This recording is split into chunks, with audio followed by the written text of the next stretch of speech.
Hi friends, இது வந்து உங்களுக்கு செமி ஸ்டிச்டாக வர ஒரு காலர் பேட்டர்ன் உள்ள ஒரு சுடிதார். அதாவது மேக்ஸிமம் உங்களுக்கு வந்து காலர் வந்து அவங்களே அட்டாச் பண்ணி நமக்கு கொடுத்துட்றாங்க. ஆனால் அதில் என்ன ஒரு ட்ராபேக்னா உங்களுக்கு உள்ளே வந்து நம்ம லைனிங் அட்டாச் பண்ணோம். ஏன்னா லைனிங் இல்லாமல் அப்படியே நம்மளால் வேர் பண்ண முடியாது. ஏன்னா மெட்டீரியல் வந்து ரொம்ப ஒரு மாதிரி எரிச்சலாக இருக்க மாதிரி இருக்கும். இப்போ இதுக்குள்ளே வந்து நம்ம வந்து லைனிங் எப்படி அட்டாச் பண்ணுறது அப்படின்னா full and full neck cover பண்ணி அட்டாச் பண்ணுறது ஒரு டைப் இருக்குது. இன்னொன்று வந்து ரொம்ப ஈஸியாக, அதாவது ரொம்ப ரிஸ்க் எடுக்காமல் நம்ம அட்டாச் பண்ணுறது ஒன்று இருக்குது. 2 டைப் இருக்குது. காலர் மாதிரி வச்சு அட்டாச் பண்ணுறதுனா ஃபினிஷிங் வந்து அவ்வளோ பர்ஃபெக்டாக வராது. ஆனால் அதே மாதிரி நம்ம ரவுண்ட் நெக் உள்ளே நம்ம வந்து எப்படி பெட்டிகோட் போட்டு அது மேலே நம்ம வந்து ட்ரெஸ் வேர் பண்ணுவோமோ அந்த ஷேப்பில் வந்து அட்டாச் பண்ணுறது வந்து ஒரு டைப்பு. இப்போ இதில் வந்து நான் சொல்கிறது வந்து உங்களுக்கு நம்ம ரவுண்ட் நெக் வந்து யூஸ்வலாக ஒரு லைனிங் சுடிதார் எப்படி கட் பண்ணுறோமோ அதனுடைய லைனிங் வந்து நம்ம இப்போ கட் பண்ணி வச்சுருக்கோம். ஃப்ரண்ட்டு பேக்கு அதில் வந்து நம்ம வந்து ஆர்ம் ஹோல் டெப்த் எடுத்து எல்லாமே கட் பண்ணியிருக்கோம். இப்போ இது வந்து நம்ம என்ன பண்ணுறோம் அப்படின்னா உள்ளே வந்து அட்டாச் பண்ண போகிறோம். இப்போ வந்து நெக்கு வந்து உங்களுக்கு காலரை ஒட்டியே வந்து லைனிங் வச்சிங்கன்னா உங்களுக்கு அவ்வளோ ஃபினிஷிங் வந்து நல்லா இருக்காது. ஏன்னா நெக்கு ஓப்பன் பண்ணுற இடத்துல எல்லாமே அது மடித்து தான் நம்ம தையல் போட்டாகணும். ஏன்னா காலர் வந்து ஃபினிஷிங்காக இருக்கும்போது அதை நம்ம பிரிச்சுட்டு வச்சா அதே ஷேப்புக்கு நம்மளால் மறுபடியும் கரெக்டாக கொண்டு வந்து வைக்க முடியாது. அப்படி இருக்கும்போது நம்ம வந்து இப்போ உள்ளே வந்து இந்த லைனிங்கை வந்து எப்படி அட்டாச் பண்ணுறது அப்படிங்கிறத பார்க்கலாம். யூஸ்வலாக நெக்கு வந்து நம்ம எப்படி பெட்டிக்கோட்டுக்கு நம்ம ரெடி பண்ணுறோமோ அதே மாதிரி தான் ஸ்லீவும் நெக்கும் நம்ம ரெடி பண்ண போகிறோம். ஆனால் உங்களுக்கு வந்துட்டு உள்ளே எப்படி அட்டாச் பண்ணுறது அப்படிங்கிறத வந்து நம்ம பார்க்கலாம். மேக்ஸிமம் உங்களுக்கு மார்க்கெட்டில் வந்து இந்த மாதிரி ட்ரெஸ் மெட்டீரியல் நிறையா கிடைக்கிது.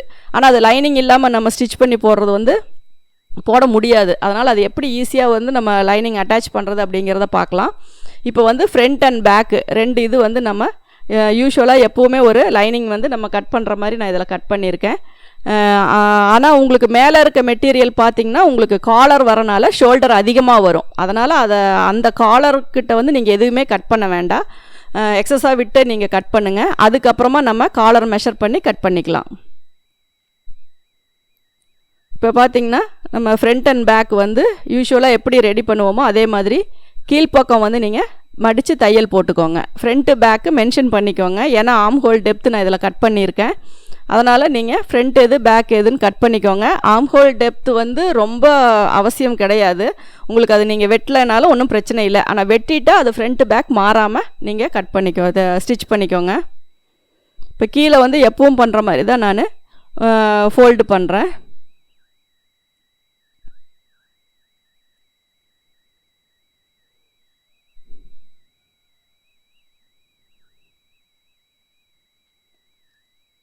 பேக்கும் ஃப்ரண்ட்டும் நம்ம வந்து ஃபோல்டு பண்ணி தையல் போட்டுக்கலாம்.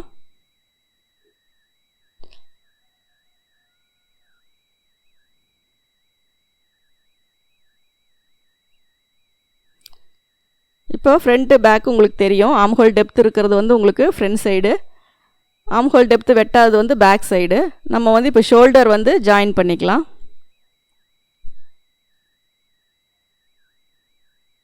டபுள் ஸ்டிச்சு போட்டு ஷோல்டர் வந்து பேக் ஸ்டிச் எல்லாம் போட்டு கரெக்டாக பண்ணிக்கோங்க. அதுக்கப்புறம் அந்த ஷோல்டர் ஜாயிண்ட் வந்து பேக் சைடு வந்து திருப்பி விட்டுக்கோங்க. ஷோல்டர் ஜாயிண்ட் வந்து நீங்கள் பேக்குன்னு மென்ஷன் பண்ணியிருக்கிற சைடு வந்து பேக் சைடு திருப்பி விட்டுக்கோங்க. அதுக்கப்புறமா ரவுண்டாக ஃபஸ்ட்டு வந்து ஒரு சிங்கிள் ஃபோல்டு பண்ணுங்கள். சிங்கிள் ஃபோல்டு பண்ணி அதுக்கப்புறம் டபுள் ஃபோல்டு பண்ணிங்கன்னா தான் உங்களுக்கு வந்துட்டு அது ஃபினிஷிங் நல்லா வரும். அதனால் நீங்கள் ஃபஸ்ட்டு சிங்கிள் ஃபோல்டு பண்ணி ரவுண்டாக ஒரு ஸ்டிச் போட்டுக்கோங்க. இது வந்து நெக்கு வந்து நம்ம ஃபினிஷ் பண்ணுறதுக்காக யூஸ்வலாக நம்ம குட்டீஸ் பெட்டிக்கோட்டுக்கு அந்த பாடி கவுன் தைக்கிற ஸ்கர்ட்டுக்கு எல்லாத்துக்குமே வந்து இப்படி தான் நம்ம ஸ்டிச் பண்ணுவோம். அதனால் ஃபஸ்ட்டு வந்து சிங்கிள் ஃபோல்டு பண்ணிக்கோங்க. அப்போ தான் அந்த கார்னரெல்லாம் உங்களுக்கு கரெக்டாக வந்து உங்களுக்கு ஃபோல்டு ஆகும். அதனால் ஃபஸ்ட்டு வந்து சிங்கிள் ஃபோல்டு பண்ணி ஒரு தையல் போட்டுக்கோங்க. அதே மாதிரி ரைட் லெஃப்ட் 2 ஷோல்டர் பகுதியுமே உங்களுக்கு வந்து பேக் சைடு தள்ளி விட்டு ஜாயிண்ட்டு போட்டுக்கோங்க.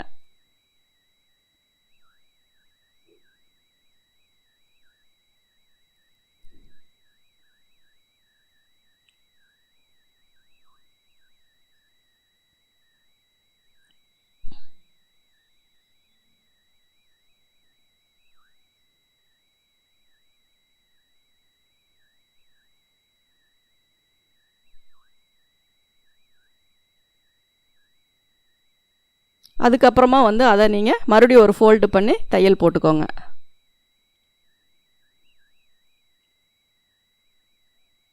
நம்ம ஏற்கனவே செமி ஸ்டிச்சடாக இருக்கிறதுக்கு வந்து உள்ளல் வந்து நம்ம அதே காலர் ஷேப்பில் லைனிங் அட்டாச் பண்ணோம்னா அது வந்து ஃபினிஷிங்காக கரெக்டாக வரல அப்படின்னா உங்களுக்கு அது போடும்போது ரொம்ப அந்த ஷோல்டரெல்லாம் இழுத்து பிடிக்கிற மாதிரி இருக்கும். அப்படி இருக்கும்போது நீங்கள் இந்த மாதிரி வச்சு நீங்கள் ஸ்டிச் பண்ணி அதில் அட்டாச் பண்ணிக்கிட்டிங்கன்னா உங்களுக்கு வந்து போடும்போது ரொம்ப ஃப்ரீயாக இருக்கும். அதாவது தைக்கிறவங்களுக்கு புதுசாக தைக்கிறவங்களாக இருந்தாலும் சரி, ரொம்ப எக்ஸ்பீரியன்ஸ்டாக இருந்தாலும் சரி, இந்த மாதிரி தைக்கும்போது உங்களுக்கு அது ஈஸியாகவும் இருக்கும். ஃபஸ்ட்டு லைனிங்கை மட்டும்தான் இப்போ நம்ம ரெடி பண்ணிகிட்ருக்கோம். அதுக்கப்புறம் இதை வந்து நம்ம மெயின் கிளாத்தில் வச்சு அட்டாச் பண்ணிக்கலாம். கை போர்ஷன் வந்து இப்போ நீங்கள் தைக்க வேண்டாம். அது ஷோல்டர் இதெல்லாமே நம்ம ரெடி பண்ணினதுக்கப்புறமா அதை வந்து நம்ம சைடு வந்து தையல் போட்டுக்கலாம்.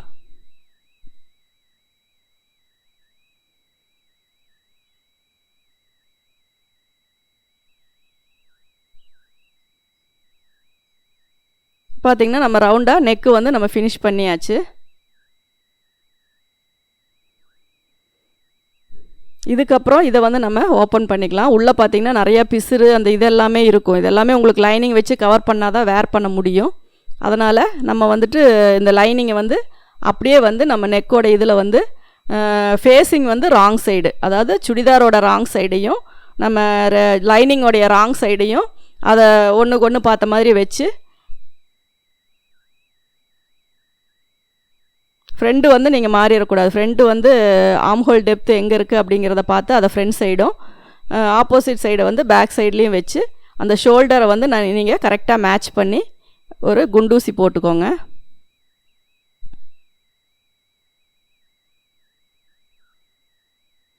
அதே மாதிரி சுடிதாரோட ஷோல்டர் ஜாயிண்ட்டும் வந்து உங்களுக்கு அது அவங்க எப்படி தைச்சிருக்காங்களோ, அதாவது ஃப்ரண்ட்டு பக்கம் அவங்க விட்டு ஜாயின் பண்ணி காலர் வச்சுருந்தாங்கன்னா அதை ஃப்ரண்ட் சைடு தள்ளிக்கோங்க. பேக் சைடு விட்டு பண்ணியிருந்தாங்கன்னா பேக் சைடு விட்டுக்கோங்க. அது எப்படி அவங்க ஷோல்டர் ஜாயின் பண்ணியிருக்காங்களோ அந்த போர்ஷன் பக்கமே நீங்கள் திருப்பி வச்சுக்கலாம். ஆனால் அது வந்து மறுபடியும் நம்ம வந்து அவங்க லாங் ஸ்டிச் தான் போட்டிருப்பாங்க, மறுபடியும் நம்ம வந்து அதில் தையல் போடுற மாதிரி வரும். அதனால் ஃபஸ்ட்டு வந்து நீங்கள் பின் மட்டும் கரெக்டாக அந்த ஷோல்டரோடு வச்சு இதை பின் பண்ணிக்கோங்க. கரெக்டாக நமக்கு அந்த க்ளோஸ் நெக்காக வரும் காலரு, அதை விட கொஞ்சம் அவுட்டரில் தள்ளி வச்சு நீங்கள் அதை வந்து நீங்கள் பின் பண்ணிக்கோங்க. அதுக்கப்புறம் பேக்கு ஃப்ரண்ட் எல்லாம் கரெக்டாக அந்தந்த ஷேப்புக்கு தகுந்த மாதிரி இழுத்து விட்டு நீங்கள் வந்து அவுட்டரில் வந்து ஸ்டிச் பண்ணிக்கோங்க. மேக்ஸிமம் நமக்கு வந்து நார்மலாக வர சுடிதாரில் வந்து லைனிங் அட்டாச் பண்ணி தைக்கிறது வந்து ரொம்ப ஈஸியாக இருக்கும். அதை தைக்கிறதும் நமக்கு வந்து அது ரிஸ்க்காகவும் தெரியாது, டைமிங்கும் நமக்கு வேஸ்ட் ஆகாது.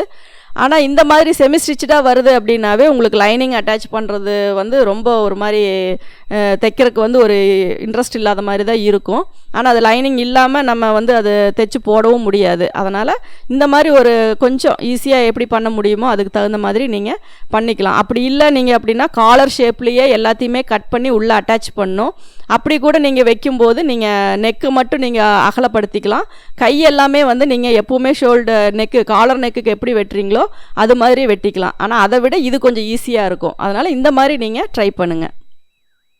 இப்போ பார்த்திங்கன்னா சுற்றி வச்சு நம்ம எல்லாமே அந்த சைடு இது எல்லாமே நம்ம வந்து தையல் போட்டு எக்ஸ்ட்ராஸ் எல்லாத்தையுமே நம்ம கட் பண்ணிக்கலாம்.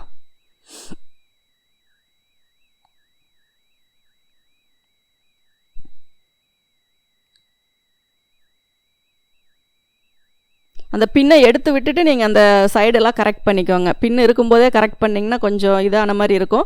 எப்படி இருந்தாலுமே உங்களுக்கு உள்ளே வந்து கரெக்டாக சீட்டிங் கரெக்டாக ஆயிக்கும். நீங்கள் வேர் பண்ணும்போது தைக்கும்போது கொஞ்சம் ரிஸ்க்காக இருந்தாலுமே நீங்கள் வேர் பண்ணும்போது உங்களுக்கு அது வந்து உடம்புல நமக்கு நெக் இதெல்லாமே சீட்டிங் வந்து கரெக்டாக ஆயிக்கும்.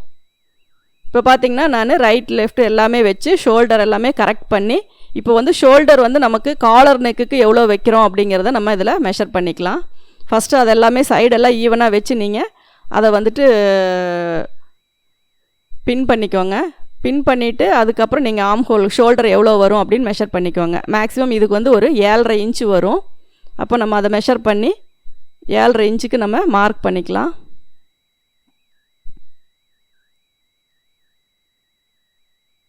அதுக்கப்புறம் அது ஆம் ஹோல் வந்து நம்ம அந்த அளவுக்கு கரெக்ட் பண்ணி 6.5 இன்ச்சுக்கு ஒரு மார்க் போட்டுக்கலாம். இதில் வந்து நம்ம ஆம் ஹோல் வந்து வரைஞ்சிக்கலாம். வரைஞ்சி அந்த ஷேப்பை வந்து நம்ம கட் பண்ணிக்கலாம். கட் பண்ணிவிட்டு நாச்சஸ் போடும்போது அது செஸ்ட்டோட ரவுண்டு கால்குலேட் பண்ணி நீங்கள் அதில் நாச் போட்டுக்கலாம்.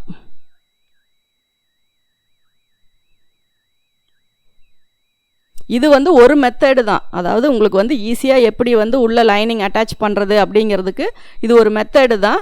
இப்படி தான் தைச்சு ஆகணும் அப்படிங்கிறது இல்லை. அதாவது நீங்கள் இந்த எல்லாத்தையுமே பிரிச்சுட்டு நெக் எல்லாமே பிரிச்சுட்டு நீங்கள் வந்து தனித்தனியாக வச்சு நீங்கள் பண்ணணும் அப்படின்னாலும் பண்ணிக்கலாம். ஆனால் அந்த அளவுக்கு நீங்கள் பிரித்தா மறுபடியும் அந்த ஃபினிஷிங்க்கு கொண்டு வரது கஷ்டம். அதனால் நீங்கள் செமி ஸ்டிச்சாக இருக்கிறத இந்த மாதிரி நீங்கள் ஓரளவுக்கு நீங்கள் அதை கரெக்ட் பண்ணி நீங்கள் இந்த மாதிரி உள்ள லைனிங் நமக்கு வந்து உள்ளே வந்து லைனிங் அட்டாச் பண்ணி போடணும். அது ஃபினிஷிங்காக இருக்கணும். அதுக்காக நீங்கள் என்ன பண்ணுமோ அதை மட்டும் நம்ம பண்ணிக்கலாம். அதே மாதிரி ஷோல்டர் வந்து உங்களுக்கு வந்து கரெக்டாக இது வந்து சென்டரில் தான் இருக்கும். உங்களுக்கு வந்து அந்த பக்கமும் பிளெயின் கிளாத் தான் இருக்கும், நெக்கு சைடும் பிளெயின் கிளாத் தான் இருக்கும். சிம்மிஸ் வேர் பண்ணால் நம்மளுக்கு எப்படி இருக்குமோ அது மாதிரி தான் இந்த ஷோல்டர் பகுதி வந்து நமக்கு சென்டரில் வந்து ஷோல்டருக்கு சென்டரில் வந்து சீட்டிங் ஆகும். நீங்கள் வந்து அந்த ஷோல்டர் ஜாயிண்ட் வந்து மறுபடியும் ஒரு தையல் போட்டு பிரியாத மாதிரி வச்சுக்கோங்க. ஏன்னா அதில் லாங் ஸ்டிச் போட்டிருப்பாங்க.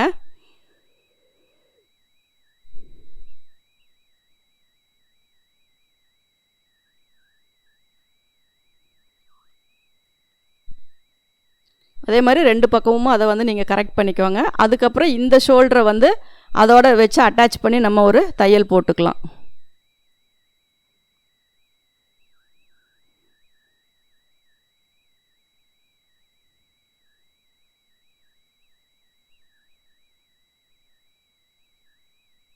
அதுக்கப்புறம் ஷோல்டர் ஆம் ஹோல் வந்து நீங்கள் அந்த உள்ளே இருக்கிற பகுதியை அப்படியே விட்டுருங்க. அந்த நாச்சஸ்க்கு அதுக்கப்புறம் வர பகுதியை மட்டும் நீங்கள் டபுள் ஃபோல்டு பண்ணி மடித்து தைச்சிக்கோங்க. நீங்கள் ஃபஸ்ட்டு சிங்கிள் ஃபோல்டு பண்ணிவிட்டு அதுக்கப்புறம் டபுள் பண்ணாலும் ஓகே தான். இல்லை ஸ்லீவ் வந்து கரெக்டாக ஸ்லீவுக்கு வந்து அதிக அந்த பெண்டு வராது. அதனால் நீங்கள் வந்து அப்படியே டபுள் ஃபோல்டு டைரெக்டாக பண்ணி நீங்கள் ஸ்டிச் பண்ணாலும் நீட்டாக தான் வரும். எப்படி உங்களுக்கு ஈஸியாக இருக்கோ அந்த மாதிரி நீங்கள் ஸ்டிச்சிங் மெத்தட் வந்து ஃபாலோ பண்ணுங்கள். யார் எது ஒரு மெத்தட் சொன்னாலுமே நீங்கள் அதை ட்ரை பண்ணி பாருங்கள். நீங்கள் ஃபஸ்ட்டு தைக்கிற மெத்தடை விட அது ஈஸியாக இருந்தால் அதை நீங்கள் ஃபாலோ பண்ணுங்கள். இல்லை நான் ஃபஸ்ட்டு தைச்சிட்டு இருக்கிறதே எனக்கு ஈஸியாகவும் அதுவே கன்வீனியண்ட்டாகவும் இருக்குது அப்படின்னா அதே மெத்தடை நீங்கள் ஃபாலோ பண்ணுங்கள். அப்போ தான் உங்களுக்கு ஸ்பீடும் ஃபினிஷிங்கும் நீட்டாக வரும்.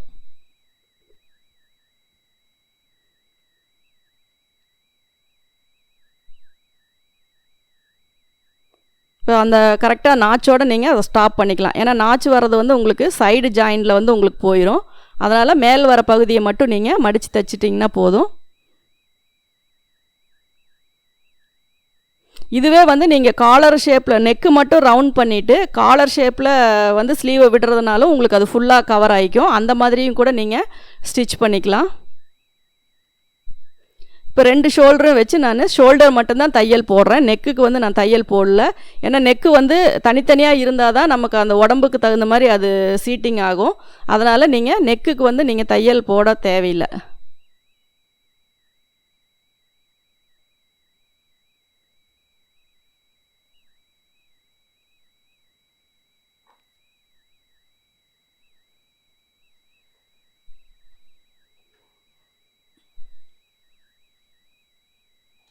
பார்த்திங்கன்னா நம்ம ஷோல்டர் ஜாயின் பண்ணியாச்சு.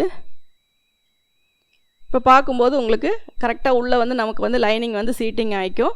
இதுக்கப்புறம் வந்து நீங்கள் ஸ்லீவ் வச்சு எப்பவும் போல் சைடு வந்து நீங்கள் ஜாயின் பண்ணிக்கலாம். உள்ளே பார்த்திங்கன்னா உங்களுக்கு ஒரு இது பெட்டிக்கோட் போட்டிருக்க மாதிரி ஒரு ஃபீல் இருக்கும். மற்ற சைடு எல்லாமே நம்ம எப்பவும் போல் அதில் கவர் பண்ணியிருப்போம். அதனால் உங்களுக்கு வந்து இது ரொம்ப ஈஸி மெத்தடு தான் உங்களுக்கு ஸ்டிச் பண்ணுறதுக்கு.